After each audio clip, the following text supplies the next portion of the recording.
Hello, everyone. This is Critical Thinking through English Composition, and this is the first of two videos that will serve as makeup lectures for our class on Thursday, May the 29th, 2025. Sorry I wasn't able to make it to campus today, but I hope this lecture and also the one that will soon follow on Cyber Campus will give you all the information that you need so that next Thursday, when you come to class, you and your partners for the final presentation will be able to get down to work right away if you haven't done so already. The first thing I'd like to do actually is to go back to a lecture which I had begun the class before last, so this was last Thursday, and sort of go over it in a bit more detail and finish it because I wasn't able to go through all the material at that time. In our last class, which was just the other day on Tuesday, I talked about public debates and trying to find common ground with people, even when you may disagree with either one or two of their premises, or maybe even their conclusion as well. I'll be talking about that a little bit later, but first, I just wanted to talk about public speaking in general and quickly review what we talked about the previous class, or previous week, sorry. So there are many different types of public speaking that people have to do in their lives, whether it's their personal life or professional life. Sometimes people need to give presentations at the companies that they work at, sometimes presenting a business report. Sometimes people need to give a presentation for some kind of special event. Other times it's a debate or perhaps an informative speech of some kind.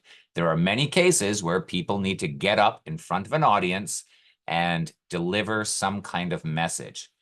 And this is probably the key point here. No two audiences are the same. You may give a speech in front of one audience, and it may be a friendly audience, an audience that knows you or is already on your side.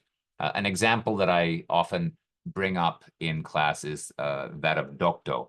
If you were to be giving a speech on why Dokdo is Korean territory in front of a group of Korean students, for example, you're in front of a very, very friendly audience, and they're actually already on board with everything that you're going to say.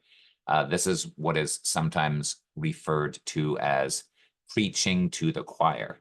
However, not every audience is friendly. To use the Dokdo analogy again, if you were to give the same speech in front of a group of middle-aged Japanese nationalists, by the way, not saying that all middle-aged Japanese nationalists would be against Dokdo, but you would obviously find that there's a significant difference in how the audience would likely respond to your message.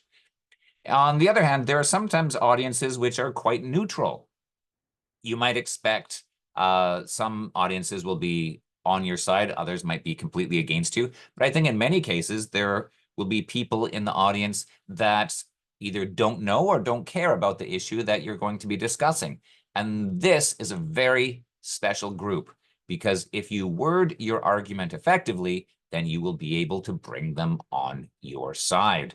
And even if you're not able to bring them on your side totally, you may wind up humanizing an argument that they might not have considered before. I've heard presentations on controversial topics which came close to changing my mind, and in some cases came very, very close. But even though I was not completely convinced of the argument, I have to admit that it was very, very well worded and certainly gave me food for thought and gave me a much more human understanding of a perspective which I had previously dismissed.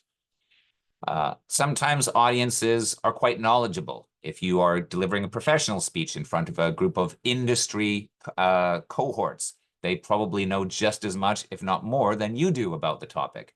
Other times, you might be an expert of sorts, giving a speech in front of a group of people who are looking to learn from you, in which case you have to sort of simplify your message so that it is not going over their heads. In our last class, we also looked at a list. I asked everyone to come up with examples of characteristics of very good speakers. And I think the list that I have here is quite similar to a number of the things which students said were important in somebody giving an effective public speech. You know, good pacing. They don't speak too quickly. They don't speak too slowly. They speak with a very good rhythm and a sense that it pulls you in as you listen to them. They're not speaking in a slow monotone. They're not speaking quickly while mumbling, making their voice unintelligible. They display knowledge. They have a good, positive attitude. They bring a lot of energy to their speech. The visuals that they do use in their PowerPoint are simple and well chosen. They use a lot of signposting in their speech too. This is one of the big differences between a spoken argument and a written argument. If you read an argumentative essay, for example, or any type of argumentative writing, you can stop, go back, reread a previous page or a previous paragraph, but you cannot do that in a speech. When you're listening to a speech, it's live, or at the very least, it's a video, which you would need to go back and listen to. But for the audience, they can't do that. So signposting is a way of letting the audience know where they are in the speech. It's like a roadmap. When somebody says, today, I'm going to talk to you about, that signposting because it's introducing the topic. Now that I've finished talking about my first point, I'd like to begin discussing my second point. So transitioning from one point to another point. This is also signposting. What could be another example? In the conclusion, when somebody says, so today I talked to you about, and then they discuss what they have just finished talking about, that is also signposting. And that can be very, very effective at keeping people engaged in your speech so they don't forget what it is you're talking about or what part of the speech you are in. Yeah, body language is also quite important. You don't want to just be a talking head. For anybody that spent any amount of time giving speeches or presentations on Zoom, I think this is one of the biggest complaints. I know that during the 2 years that I was teaching online with Zoom, I felt very much like a talking head. And if I moved my hands up like this, it just appeared quite awkward. So I'm much happier teaching in front of a live class than I am teaching online. Body language can also be very engaging for the audience, as long as you're not doing it in a way that is distracting. If you are constantly playing with your hair, for example, not a problem in my case, then that can also be a distraction. Any kind of fidgeting or constant repetitive movement can also be a bit distracting for the audience. So remember, moderation is key. All right, we took a look at this presentation here. If you want to click on the link, go for it. And if you want to see the worst presentation ever, everything from the speed at which the woman talks to the cluttered organization of information on the PowerPoint to the way that she uses technical jargon in front of a very obviously novice audience. All of these are things which should be avoided if you want to have an effective presentation. Target your audience. Use words that they understand. Read the room. The more that you are able to connect with the audience, the more likely it is that they will come away agreeing with your perspective. So, what makes a speech succeed and fail? I would say one of the most obvious things is a good attention getter. And although this doesn't come up as often in speeches, or sorry, as often in debates, it is very, very important in general public presentations. If you want to have an attention getter at the beginning of your speech, something that will hook the audience, you need to give us something that will interest us. Nobody's going to become interested in a speech, halfway through the second supporting idea. People often get interested in the beginning of the speech, if they're going to get interested at all. And if you don't get them in the beginning, it's very, very unlikely that you will get them in the end.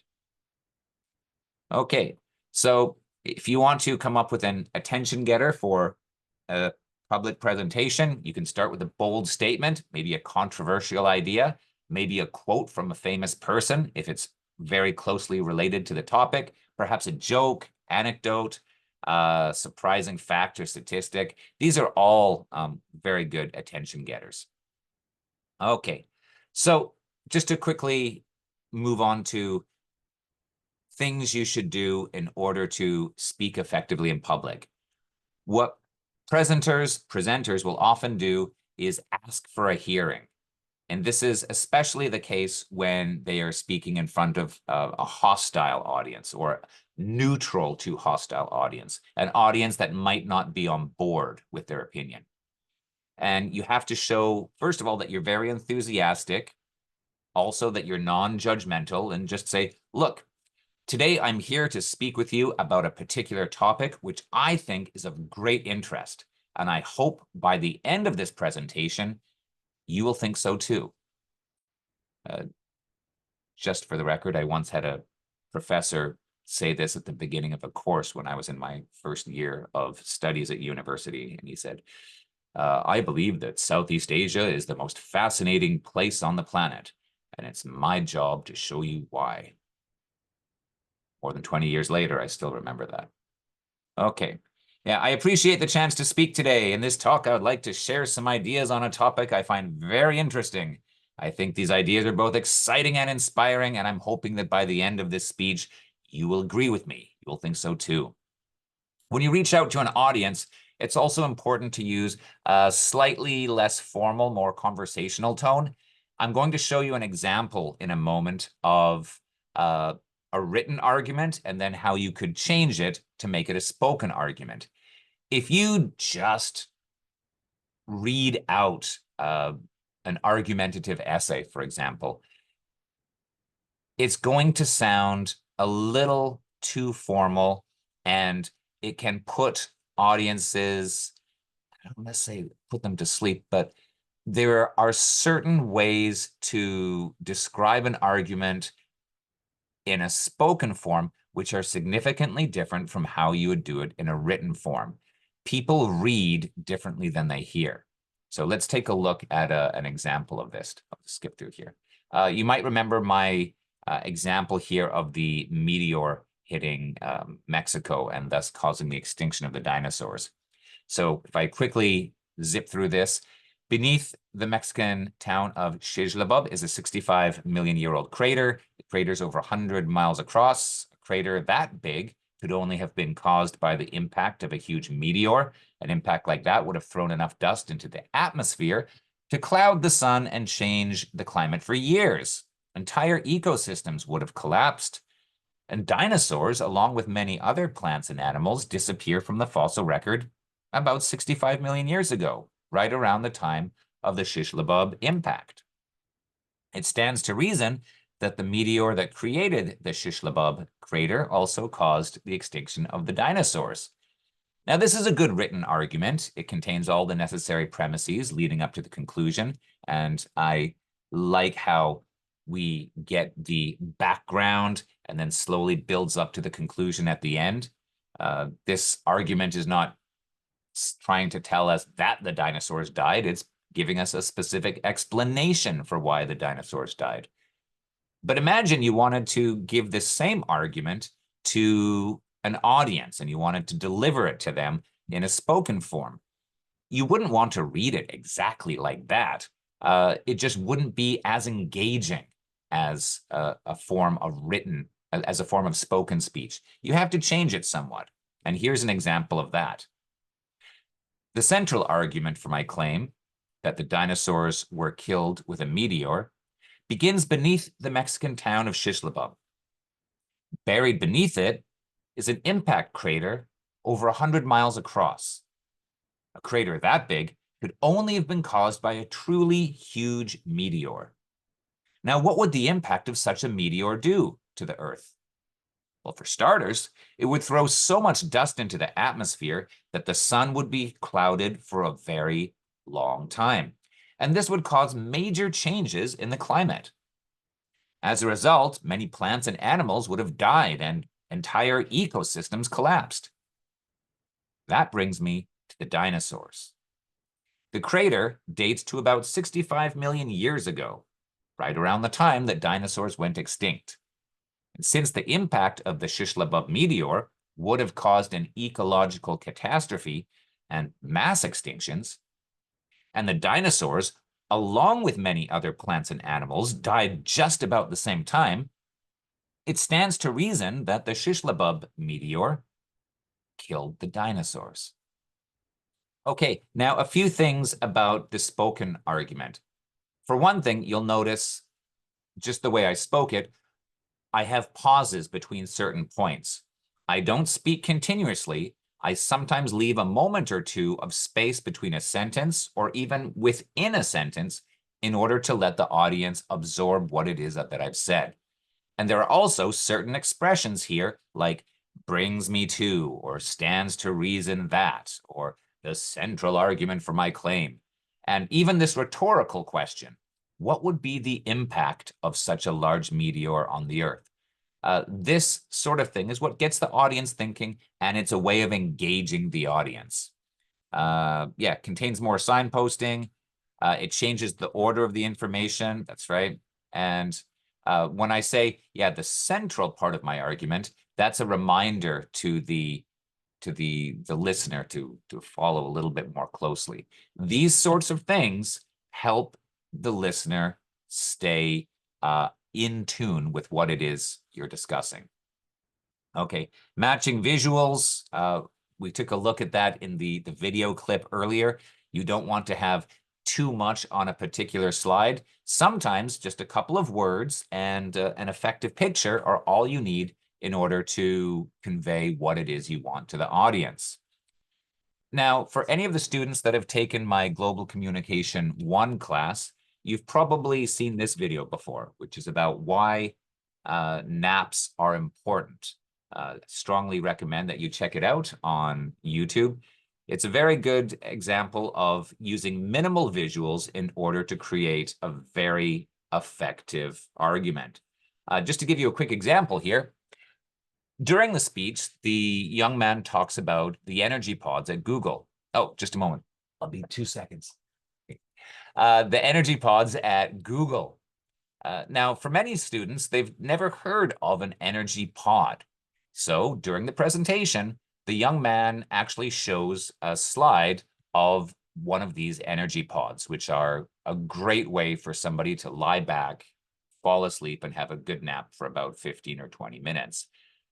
If you are going to introduce a concept or talk about an object or some piece of material that the audience may not have experienced before, show them a picture. Sometimes a picture really is worth 1,000 words. When you do a presentation, it's also important to end not only in style, but also end on time. This is in particular very important if you're doing a debate, which has a very strict time schedule where you will be cut off after 5 or 6 minutes. And if you don't get your whole argument in within that time, you won't be able to finish. So take time to pace it out, make sure that you can get all of your main arguments in within a specific time frame. And then as you go through your conclusion, try to bring up your energy level a little bit. Don't end with a whimper. Try and finish with a flourish, a last little bit of fire before the end, and then offer the audience a final thought. Give them something to think about after the speech is over and they go home. Leave them with something. All right. Now, I will continue on with the